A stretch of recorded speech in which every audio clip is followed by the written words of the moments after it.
dia, meu nome é Marcos Bonfim. Hoje é domingo com o chefe. Então, um dia maravilhoso aqui em Carolina do Norte.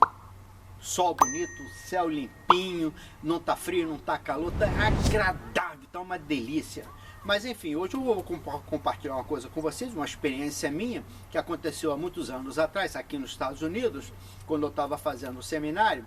Eu tinha uma classe, aliás, essa classe foi a classe que eu ganhei a nota máxima e foi provavelmente a classe que o professor me admirava muito em relação àquilo que eu fazia naquela classe. Aquela classe era praticamente assim de tipo aconselhamento e capelania, tá? Toda sexta-feira à tarde eu tinha que ir no hospital, passar a parte da tarde visitando várias sessões, por exemplo, criança, adultos, intensive care, intensive care, CTI, né, no Brasil, né? E, enfim, aquelas 2 horas. Então, qual era o propósito da classe? A gente conversava e eu tinha que fazer o verbete. Verbete é o seguinte: a pessoa fala, eu falo, a pessoa fala, eu falo. Eu tinha que escrever tudinho e passar na segunda-feira e entregar isso ao professor, o Dr. Pomeroy, para ele poder avaliar. Ele adorava o que eu fazia. A razão era muito simples. Eu tinha acabado de chegar nos Estados Unidos. Meu inglês ainda é pobre, embora eu esteja aqui 30 anos, mas naquela época era pobríssimo, né? E até hoje eu tenho um acento muito forte. E naquela época era horroroso o meu inglês.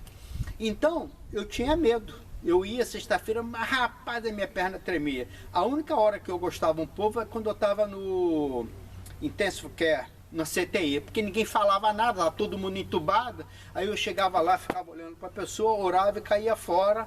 E aí eu ficava mais tranquilo. Mas nas outros departamentos eu tinha que falar e conversar com a pessoa. E normalmente as pessoas gostam de falar, principalmente quando está numa situação delicada dentro do hospital.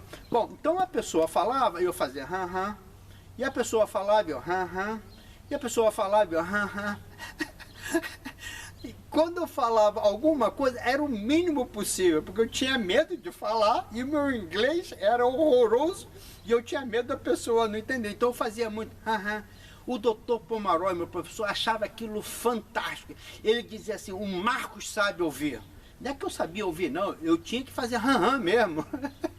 Então, a grande lição daquela classe para mim foi, e isso para você aprender também, que até hoje eu tento praticar isso. Graças a Deus isso aconteceu comigo.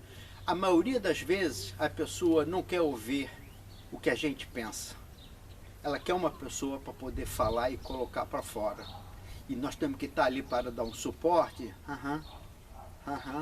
estar ali do lado da pessoa, ouvindo, deixando a pessoa falar. Isso é extremamente importante. Nós não sabemos ouvir e principalmente nós não sabemos ouvir com empatia. O que é empatia? A gente ouvir se colocando na posição da pessoa, né? É muito interessante. Uma vez também, eu me lembro isso desde criança, vê como isso me marcou. Eu perguntei à mamãe: mamãe, qual é a dor do parto quando a mulher tem um neném, né? Porque eu ficava vendo as mulheres grávidas. A mamãe virou e disse assim para mim: meu filho, tente engolir uma melancia e dar uma cagada.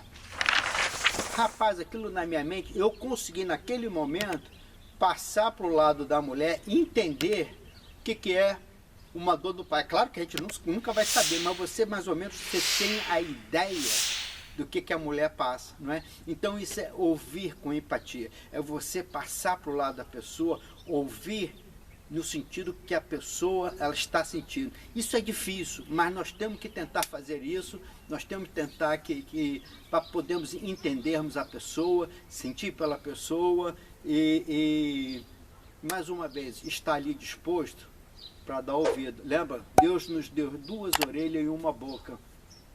Rapaz, a gente fala muito, viu? Que Deus abençoe vocês. Esse é o Domingo com o Chefe. Tchau!